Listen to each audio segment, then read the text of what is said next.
Three, two, one, and we are live. Thank you so much for tuning in to another Rockstar's Dream podcast episode. I am with one of the Rockstar's Dream models. Her name is Elizabeth Nicole, and she is featured in almost, I think, pretty much every magazine we've put out. And now she is a part of something that's really special on our website, which is called Date a DreamGirl. So if you want to get to know some of the people in the magazine, we are offering that to our readers, to our subscribers. And I've always looked through magazines and said, damn, I would love to meet this person. And here we are. I'm with Elizabeth Nicole. Thanks so much for doing this. Hey guys, it's good. I'm glad to be here. I'm glad my 2-year-old let me do this morning. He woke up halfway through my makeup and was like, Mom. And I was like, no, it's Dad this morning, Dad. Very nice. Very nice. So you made some time. You're on the website. It's just launched. So the whole thing here is to get to know you. And if you wanted to start off, I know you're in Oregon. I know you're a model. I know you're featured in the magazines. There's a lot about you in the magazine. So tell us a little bit about yourself and maybe why did you sign up to become a Rockstar's Dream model in the very beginning? I don't know. I think as you guys heard, I'm a mom. So I'm a mom of a 2-year-old. I'm a young mom. I just turned 21 this past summer. I really became a dream girl because I saw there was a lot of different types of dream girls, but there wasn't me. And I'm a different kind of dream girl, that I'm my own dream girl. There's no other dream girl like me. So, you know what I mean? So I was like, if they can do it, then I can do it. It doesn't matter who you are. You know what I mean? They very much focus on your individuality and who you are as a person and as a model and what you aspire to be and who you aspire to be. Yeah. And I think a lot of people open up magazines and, whether it's online or actually a tangible magazine, and they've always wondered what that person was really like. You could look online, you could see a little bit, but getting to know them one-on-one, face-to-face, whether it's via Zoom or in person, that's a whole different ballgame. And I think because of technology, it's possible. So, tell us a little bit about yourself, music, movies, what makes you cool? Why would people want to meet you? Well, I was born in 1999, but in 2000, I was adopted. In the early 2000s, I was adopted, and I was raised by a single mother who did absolutely everything for me and my little sisters. We traveled the world. We got the chance to travel the world and stuff. So, I didn't have a gaming system and internet in my house growing up, but I got to move, across the world and meet people of different origins and stuff. And I don't think I really understood that until I got a little bit older and how much more valuable that was to me. And so I'm not very tech savvy. My mom tried to keep us as much in the game and in the loop with our schooling and our technology as possible, but she wasn't very tech savvy. She was in her her mid 50s when she adopted me. So I was 6 years old and she was in her mid 50s. So she kind of, had already raised a son who had gone off to college and stuff. So she kind of raised us more in that, time era before us. So a little bit before my time zone. So I love old retro movies and music and stuff. I don't really listen to modern pop and hip hop. I like a lot of early 2000s music, late 90s, and a lot of that pop genre. I think movies, I'm not a big horror fan. I don't like movies, unfortunately. I think I got scarred for life with I Am Legend, and it's not very scary to watch it when you were 7, 8 years old, and then seeing the man have to put his dog down and all this. I was going to say the dog part killed me. Yeah. That was more horrifying to me. So it's I feel like it stirs up those weird, bubbly feelings when I watch those kinds of movies. And it's I don't want to see people die and gore, but it's funny because I like cop shows. I'm obsessed with cop shows. I've seen every cop show out there from Forensic Files all the way out to the dramas of Law and Order and all that. So I've seen them all. So, the gore isn't what really scares me off and stuff. I don't know. I don't like to be scared. Maybe I don't like to jump too much, but Halloween's my favorite time of year. So I don't know what it is about horror movies that puts me off so much, but I don't like them. Wow. How could you love Halloween but hate horror movies? It doesn't the dichotomy there.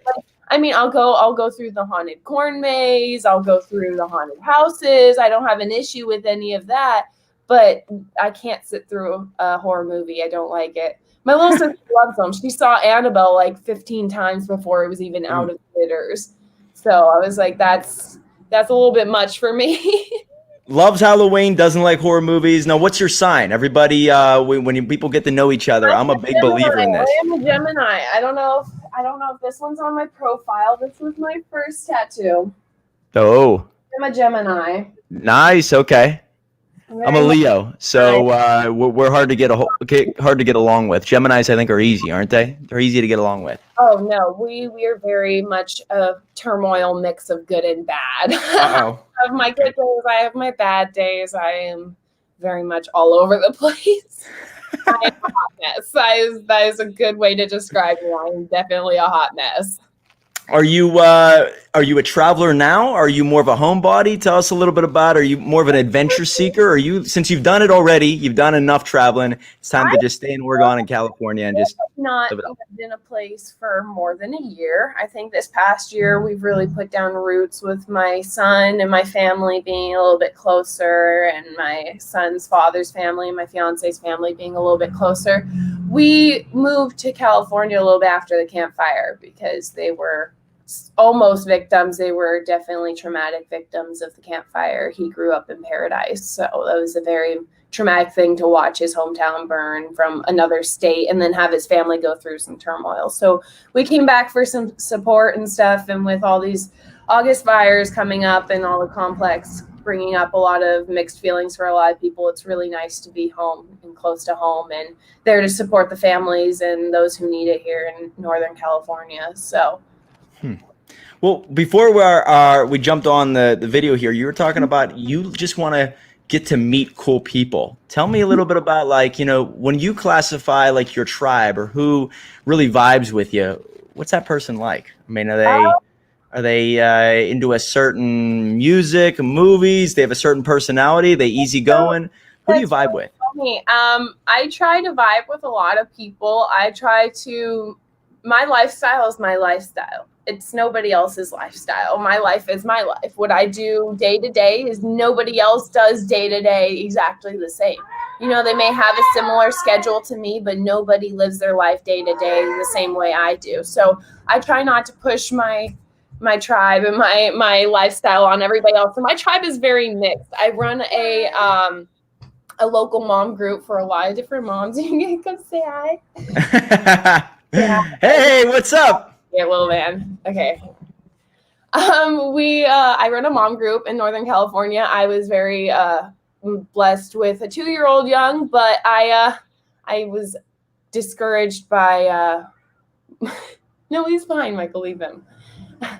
I was very much discouraged by postpartum depression and not having very close family members. So I decided to create a little tribe of family members, my chosen family out there and friends that help support me. So I have that little tribe on the side. And then I, of course, have my friends and family that are just very mixed. So I think somebody I vibe with is somebody who doesn't push their lifestyle on somebody else, somebody who doesn't, judge others based on, what they look like or their decisions right at heart, because nobody stands in anybody else's shoes. Nobody can judge them based on their own decisions, you know what I mean, and their outcomes, because they may make a similar decision to somebody else, but the outcomes are going to be different, and it's going to range from good to bad for different people. So I think it's just very much living your own life and being happy and loving who you are and letting everybody else love who they are,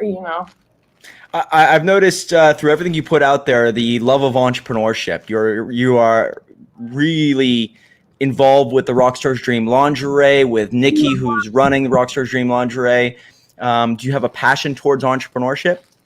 Yeah, I think I have more of a passion to bringing people into their own skin. I have a passion to giving the opportunity to show people that it doesn't matter who you are or who you hang out with or what your past is. future is where we're going. We're only moving forward. So it's who you want to be, who you aspire to be, what you aspire to change about yourself or the world around you and your community, good or bad. You need to decide one way or another, because nobody stands still. So I think, I definitely have a love for entrepreneurship. It's always changing, always inventing something new, or finding new ways to bring people into a new modern age.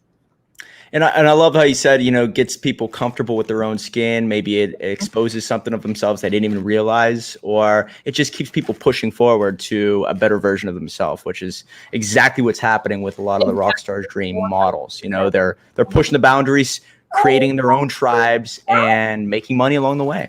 Yeah, I don't think I've ever seen, we just saw, was it Lizzo who hit Vogue, and she had made a post when she hit the cover of Vogue, and she had posted that she was one of the first plus size African American women on the cover of Vogue, and she was telling her other women to, her other fellow Black women, if it's not been done, be the first to do it. You know what I mean? And I think that goes for anybody. Especially, with the African American community and everything that's going on right now, but with everybody, as soon as, it's not been done, why not be the first? Why can't we be the first to have all types of people? Sorry, they're a baby. No, come on. Do you want to color? Okay, take it to Daddy. Daddy will color with you. No. Sorry. That's all right. And so last question I always ask people about tattoos. I think tattoos tell stories. And so if you find out what's important to people, then you already know what type of person they are, where they're going in life. So what is the most important tattoo? It's probably a tough question, but once I was able to realize how important tattoos were to people, and you hear the stories behind them, you find out what's really important to their life. So tell me a little bit about those tattoos you have. Let's see. I don't have too many, but definitely every single one has significant meaning, of course. My first one I wanted to get done when I was 14. I found the design, and I had an artist sort of complete it because the top was missing. And I was going to go in the Tuesday after the Friday. I found out I was pregnant with this one. So unfortunately, that tattoo was canceled and postponed for almost exactly a year later. He was 4 months old, and he went with me. And I got that tattoo. I think that was one of my most significant tattoos. It was bought for me by somebody who really, really cares for me and loves for me and truly adores me and pushes me to be a better me and who I want to be, aspire to be. And I was accompanied by something that we both created together and adore and are watching grow and aspire. So I think that's one of my first important ones. And I think my second most important one is my forearm. It's kind of hard to see on camera. It has actual copies of my passport stamps. Wow. So these are some of my final passport stamps that I had with my family when I traveled. And I got those photocopied and put on, and they have like our dates that we entered and left the UAE when we were helping the refugees. And our last family vacation visa void was to Vietnam. We took a really nice family trip to Ho Chi Minh City, and it was just a lot of fun. We had like tours around on the mopeds, and it was a blast. So it's like one of my favorite memories with my family. So wow, I had to get it on me. Those are my two most important ones. Last question here. A year from now, 5 years from now, 10 years from now, what's on the list? What are you going to be accomplishing? Where are you going in life? Let's see.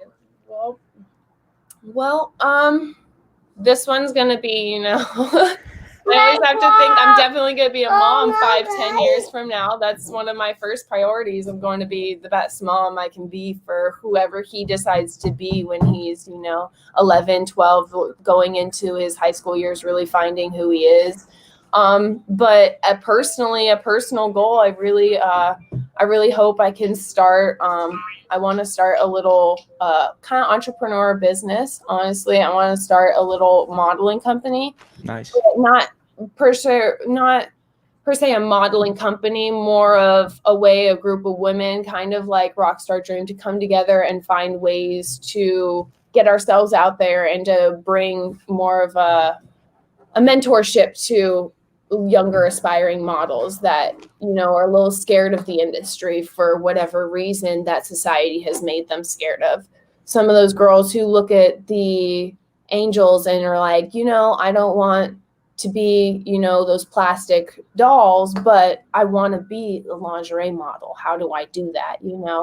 And 100%, I want to be supporting my fiance and wherever his music takes him. He 100% has supported me in my modeling, and wherever it takes me, I hope that I can be there in the same way and support Fitz Bars, and wherever he decides to take his music, Love it. Well, it sounds like you're very clear that when I ask that question to a lot of people, they always, I don't really know, I'm not sure. But it sounds to me, at least you have a blueprint, which is amazing. So anybody out there who can work with her or get to know her or interested in finding out more, maybe how they can help, or even just be a part of her life, or even just ask her questions and maybe get to know each other, click the link down below. Her name is Elizabeth Nicole, and your Instagram and all that, is that, are you able to share that with us right now? Yeah. My Instagram, it should be at The Illustrated Woman. It should be at the.illustratedwoman. There we go. Yeah, that's right. The Illustrated Woman. And you wouldn't believe how active she is and what she's putting out there. So highly recommend following her on Instagram. I don't know if you have any other social media channels you want to share with the world, but get to know her. Such an awesome girl. And she's a part of the Rockstar Dream Lingerie, the models, and she's one of the leaders in that group because everybody knows her. So very active, very committed, and it's a good person to have on your team. I'm so glad we were finally able to do this. It was nice meeting you guys. I really hope that some of you guys reach out, even just for questions. I'm always here, if you ever want questions, directions, some kind of information. I'm usually an open book, and I'm kind of like a little dictionary. So very cool. Get to know her, the illustrated model, and keep living the rock star's dream, and you get to meet, date, and hang out with people like Elizabeth Nicole. Thanks, Elizabeth. Thank you.